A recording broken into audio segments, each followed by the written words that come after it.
Hi, Simon from Peak Outdoor here. I've just been refreshing my rack, adding some new bits to it, so I thought I'd do a quick video just to let you know what I've got. If I miss anything, let me know. But yeah, here's what I've got. So I've got my stoppers or chocks, got various different ones. Here I've got my micro offsets, brass.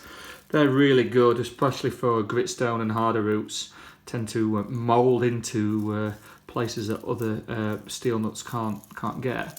Obviously the rating's not so great on the smaller ones, but sometimes just a bit of confidence, they're pretty good. So like those, they're good. Might not always carry those though, for harder roots. Then I've got my walnuts. I rack these separately as well, 1 to 6. Just refresh these, you can tell from the state of them, and 7 to 11. I tend to put all my multiple protection stuff that's together on these rounded type carabiners, because they just slide around really nicely. You're not faffing around if they're offset and thin at the bottom, wide at the top. But they've also got this smooth nose on them, which is really good. It helps them just slide off. I am going to get different colours of these so I can identify which is what quite easily. I've also got offsets that I've started using more and more. These are pretty good actually. Again, I'm mainly a gritstone climber, but I've found these going really well in places that other more smoother type stoppers don't go in.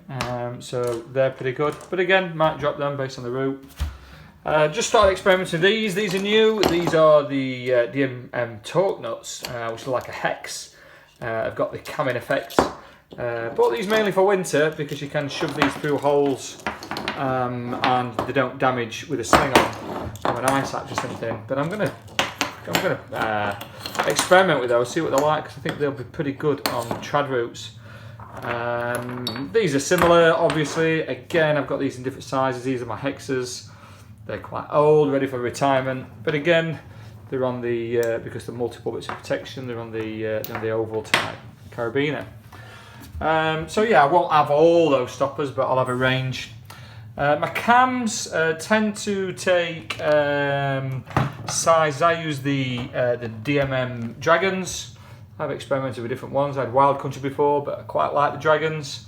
Tend to use sizes 0 up to 6/7. I hardly use a 7, definitely use up to the 5, sometimes a 6.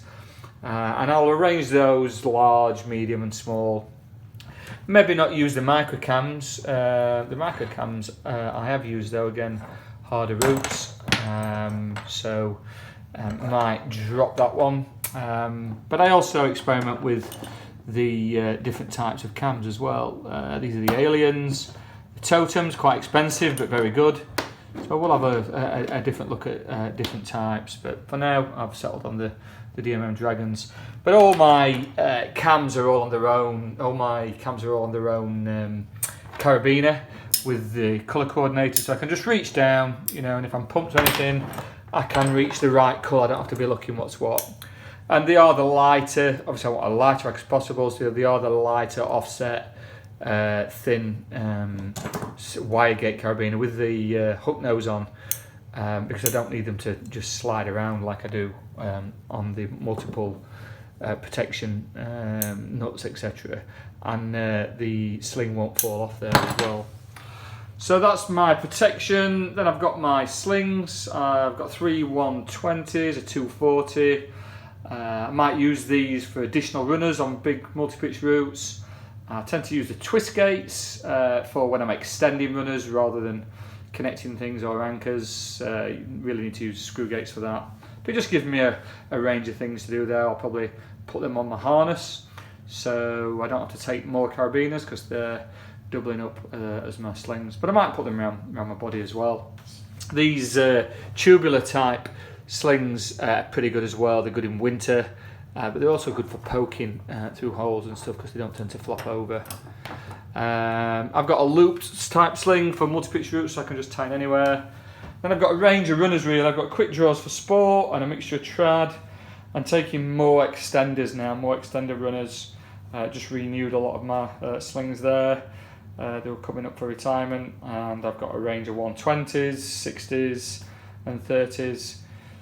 So if I take some more runners on a longer route, then I can extend those, and I might drop a few quick draws. Last but not least, I've got my connectors, I've got my carabiners, various different types. Might not take them all because I've also got some on my with my slings. But I'll take these for just connecting things and anchors. Nice and light. Again, need it as light as possible. So small, thin carabiner. Same here. I've also got my prusik for abseiling, which I try and renew as often as possible. And then I've got my offsets, which are good for having multiple clove hitchers on, or when you've got a lot going on, a lot of tying in. I've got the big boa there, offset. And also for belaying, these carabiners that are rounded with the bigger range, with the mean offset, are better for belaying because the rope runs around more smoothly than something like this. It's just got quite a sharp edge, so they're not really for belaying. Then I've got my belay plates. I always take 2 just in case I lose one. I've got the standard beetle type ATC. I've got the guide, which is good for bringing 2 people up on. Okay, that's it pretty much. Got my bags to put them in, so I can know what's where. They're all different coloured bags. I tend to use a more robust bag for my cams, so I don't damage them, and I'll wrap some slings around the cams in that bag so they don't get damaged in transportation. So yeah, that's my kit.